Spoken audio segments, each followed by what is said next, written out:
Hello everyone and welcome to bench talk India. हम पढ़ रहे हैं आपके एनसीईआरटी क्लास 7th साइंस का chapter number 1 nutrition in plants and this is part 3 video, जिसमें हम heterotrophic mode of nutrition specially parasitic plants को और भी डिटेल में समझेंगे। The other important topics of this chapter is given in this chart here, जिसे मैंने different parts में समझाया है। इन सभी पार्ट्स की वीडियो लिंक्स आपको एज यूजुअल इसी वीडियो के नीचे डिस्क्रिप्शन बॉक्स में मिल जाएंगे, या फिर आप क्लास 7th साइंस का प्लेलिस्ट भी देख सकते हैं मिंट टॉक इंडिया चैनल में। But before we start today's class, here is a short introduction about me. So let's go little backward. हमने हमारे प्रीवियस पार्ट में स्टोमेटा के बारे में पढ़ा था, प्लांट का वो हिस्सा जहाँ से गैसेस का एक्सचेंज होता है। किसी भी प्लांट का जो पत्ता होता है, लीफ पार्ट, उससे आप देखेंगे जो ब्राइट ग्रीन कलर पार्ट होता है वो हमेशा ऊपर की तरफ होता है, जिससे कि सन की रेज उसके ऊपर आराम से आ सके। सन की रेज तो क्लोरोफिल में एब्जॉर्ब होती है, लेकिन पत्तों के ठीक नीचे नीचे कुछ ओपन पोर्स रहते हैं जिन्हें स्टोमेटा कहा जाता है, और इन्हीं स्टोमेटा के अंदर से कार्बन डाइऑक्साइड अंदर जाता है, जिससे कि फोटोसिंथेसिस का प्रोसेस होता है। This stomatal opening is surrounded by 2 guard cells, यानी कि ऐसे स्ट्रक्चर्स जो स्टोमेटा को कवर किए हुए रहते हैं। Now here the keyword, what are cells? Cells are the basic unit of life. मान लीजिए हम घर की एक दीवार बना रहे हैं, तो हम एक एक ईंट को जोड़ जोड़ के इतनी बड़ी सी दीवार खड़ी करते हैं, correct? So the basic unit of this wall is 1 brick। उसी तरीके से हमारा बॉडी का पार्ट, हमारा स्किन, हमारा मसल, हमारे नर्व्स, हमारे बॉडी का एक एक organ, everything in our body is made up of cells. बहुत सारे छोटे छोटे माइक्रोस्कोपिक सेल्स को जोड़ जोड़ के ही बहुत सारे ऑर्गन्स बनते हैं, स्किन बनता है, नर्व्स बनते हैं, मसल्स बनते हैं। Everything is made up of sales only. Not only animals and humans, even the bodies of the plants also, all living organisms are made up of tiny units called cells. इन छोटे छोटे sales को हम सिर्फ microscope के नीचे ही देख सकते हैं, दे आर वेरी टाइनी। और जो आप बैक्टीरिया, वायरस नाम के माइक्रो ऑर्गेनिजम्स को जानते हैं, कुछ कुछ ऑर्गेनिजम्स तो सिर्फ 1 सेल, सिंगल सेल से बने हुए होते हैं, जिसके बारे में हम अपने हायर क्लासेस में और पढ़ेंगे। तो इस सेल की एक खासियत यह है कि एक एक सेल का एक एक बाउंड्री होता है, डेफिनेट सेल का एक आउटर बाउंड्री होता है, जिसे हम सेल मेम्ब्रेन बोलते हैं। ये तो हुआ सेल का बाउंड्री, बाहर का पार्ट। सेल के अंदर क्या होता है? सेल के अंदर एक प्रोमिनेंट बड़ा सा न्यूक्लियस मौजूद होता है। मान लीजिए किसी भी स्टेट का कैपिटल, किसी भी कंट्री का कैपिटल जैसे मेन पार्ट होता है ना, वैसे ही सेल का मेन पार्ट उसका न्यूक्लियस होता है। It is the spherical central part of the cell. और न्यूक्लियस को बाहर से एक जेली जैसा मटेरियल कवर किए हुए रहता है, जिसका नाम है cytoplasm. The cytoplasm gives protection to the nucleus. So let's move further. अब तक हमने ये पढ़ा कि फोटोसिंथेसिस से प्लांट जो अपना फूड बनाते हैं, उसका मेन रिजल्ट कार्बोहाइड्रेट्स होता है। इसी कार्बोहाइड्रेट्स को यूज करके वो एनर्जी बनाते हैं अपने लाइफ प्रोसेसेस को आगे बढ़ाने के लिए। Now this carbohydrate is a very complex thing, और ये बनता है बहुत सारी चीज़ों को मिलाकर। जैसे कार्बोहाइड्रेट्स में कार्बन एलिमेंट होता है, हाइड्रोजन एलिमेंट होता है और ऑक्सीजन एलिमेंट होता है। इन तीनों के कॉम्बिनेशन से ही कार्बोहाइड्रेट्स बनता है। कैसे बनता है वो आपने हायर क्लासेस में और डिटेल में पढ़ेंगे।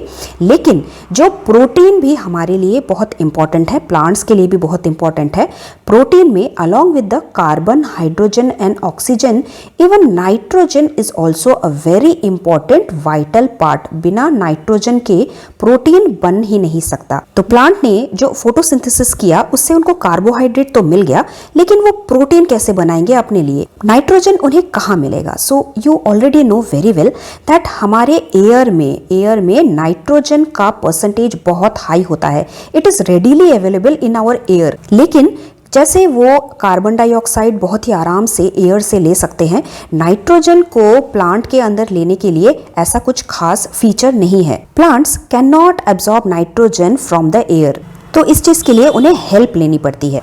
और प्लांट्स को ये हेल्प कुछ फ्रेंडली बैक्टीरियाज करते हैं। इन बैक्टीरियाज का नाम है RHI, राई, ZO, जो, BIUM, BM, rhizobium bacteria. Rhizobium bacteria के पास एक खास फीचर ये है कि वो एयर में मौजूद नाइट्रोजन को कैप्चर कर सकते हैं और उन्हें कन्वर्ट कर सकते हैं एक यूजेबल फॉर्म में, और जिसे वो सॉइल में ही रिलीज कर देते हैं। तो प्लांट का काम यहाँ पे आसान हो गया। नाइट्रोजन जो गैस में था, वहां से लेकर इस राइजोबियम बैक्टीरिया ने यूजेबल फॉर्म में सॉइल के अंदर डाल दिया। And when we water the plant along with the other minerals also, these nitrogen are absorbed by the plants and is used up by the plant. Mostly ये जो rhizobium bacteria है इन्हें nitrogen fixing bacterias भी बोला जाता है और ये मोस्टली लेग्यूमिनस प्लांट्स के रूट्स में ही पाए जाते हैं। लेग्यूमिनस प्लांट्स यानी कि जैसे पल्सेस है, दाल है, मटर है, ऐसे सीड्स जो ऐसे पॉड में उगते हैं, इन टाइप की चीजों को हम लेग्यूमिनस प्लांट्स बोलते हैं। आपने फर्टिलाइजर्स के बारे में भी पढ़ा है,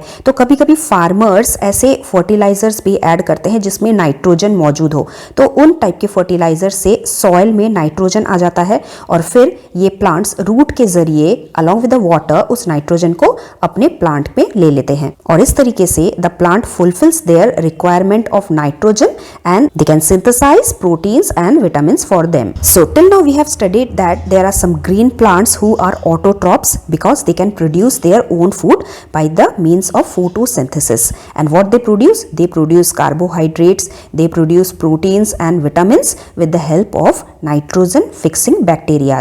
लेकिन ये सब तभी मुमकिन है जब प्लांट्स ग्रीन हो, उनके पास क्लोरोफिल मौजूद हो जिसमें से वो सनलाइट को एब्जॉर्ब कर सके। Sometimes there are plants which do not have chlorophyll at all. Those plants cannot synthesize their food, they cannot undergo photosynthesis. So how do they will survive?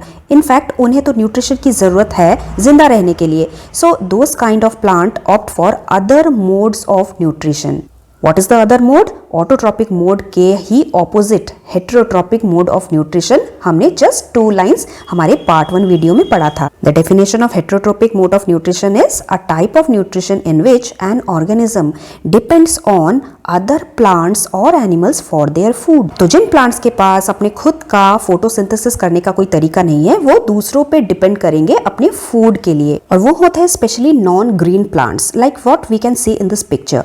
Here we can see yellow wiry branch structure twining around the stem and branches of a tree. इस plant का नाम cuscuta plant है and it is non green plant, it does not have chlorophyll in it. तो ये जो yellow colour की वो branch वाला प्लांट है, ये खुद का फोटोसिंथेसिस नहीं कर सकता, लेकिन इसे न्यूट्रिशन चाहिए। तो ये क्या करेगा, एक दूसरे प्लांट के सिर के ऊपर जाके बैठ जाएगा और ये वाला जो ग्रीन लीफ वाला प्लांट जब फोटोसिंथेसिस करेगा तो इसका जो न्यूट्रिशन है वो खींच के ये ले लेगा।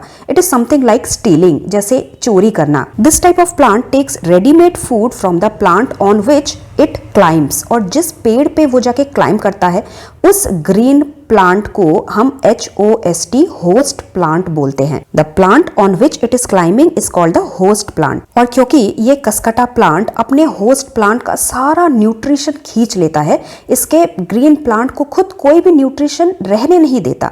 It deprives the host plant of the valuable nutrition. Deprives मतलब कमी छोड़ जाता है, ये जिसके ऊपर जाके बैठा है उसको खुद का कुछ न्यूट्रिशन नहीं मिला। So the green plants is deprived of its own nutrition, क्योंकि उसका न्यूट्रिशन इस कसकटा प्लांट ने चुरा लिया। So that is why this type of cuscuta plant are called parasitic plant, PARA, para, SITE, site. This is a parasite and these type of plants are called parasitic plants.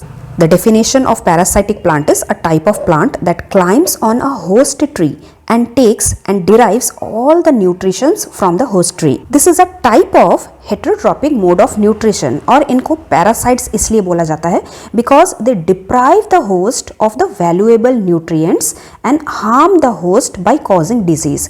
इस तरीके से कोई भी Cuscuta plant अगर किसी बड़े tree के ऊपर आ जाता है तो धीरे धीरे करके इवेंचुअली ये प्लांट मुरझा जाता है और मर जाता है। Some insects are also parasitic in nature, जैसे खटमल, बेड बग्स, लीचेस जो हमारे बॉडी के ऊपर आके हमारा खून चूसते हैं। बेड बग्स भी रात के वक्त बाहर निकल के हमारा खून चूसते हैं। They suck on our blood and blood is from where they get their nutrition from. Sometimes many children complain of stomach pain. तो मम्मियाँ अक्सर उन्हें डॉक्टर के पास लेके जाती है और डॉक्टर, कभी आपने सुना होगा कि पेट में कीड़े हो गए हैं, मतलब there are some kind of parasitic organisms like the tapeworm present in the stomach of some children, जो हमारे स्टमक में बैठ के हमारा न्यूट्रिशन एब्सॉर्ब कर लेते हैं, हमें बीमार कर देते हैं। वैसे ही बालों में मौजूद जो जुएं होती हैं जिन्हें हम लाइस बोलते हैं, वो भी हमारे सिर सिर के स्कैल्प में से खून चूसती हैं, हमारा ब्लड उनका फूड है, वो वहाँ से न्यूट्रिशन डिराइव करते हैं। So all these are parasitic in nature, जो हमारा खुद का कोई भी हेल्प नहीं करते, लेकिन वो दूसरों को जिस होस्ट के ऊपर वो बैठ रहे होते हैं उस होस्ट को वो बीमार कर देते हैं। Sometimes some question is being asked कि हम एनिमल्स और ह्यूमंस जो most of the food derive करते हैं प्लांट से, क्या हम भी पैरासाइट हैं? So what do you think? So answer is actually no. Parasite का डेफिनेशन ही इसका आंसर है। A parasite lives on the host body. तो हम तो प्लांट्स के बॉडी के ऊपर जाके नहीं रहते, तो हम पैरासाइट नहीं है। The parasite when it lives in the host body and it derives nutrition from it। Host के बॉडी में रह के उसके बॉडी से न्यूट्रिएंट्स को वो चूस लेते हैं। लेकिन हम प्लांट्स के पार्ट्स खाते हैं। We eat the different parts of the plant. Even animals also eat different parts of the plant. They do not take the nutrients out of the plant. जबकि एक पैरासाइट जिस होस्ट पे रहता है उसके बॉडी में से न्यूट्रिएंट्स को खींच के अपने लिए बाहर ले लेता है and it deprives the host from the valuable nutrients. वो होस्ट के लिए कुछ छोड़ता ही नहीं।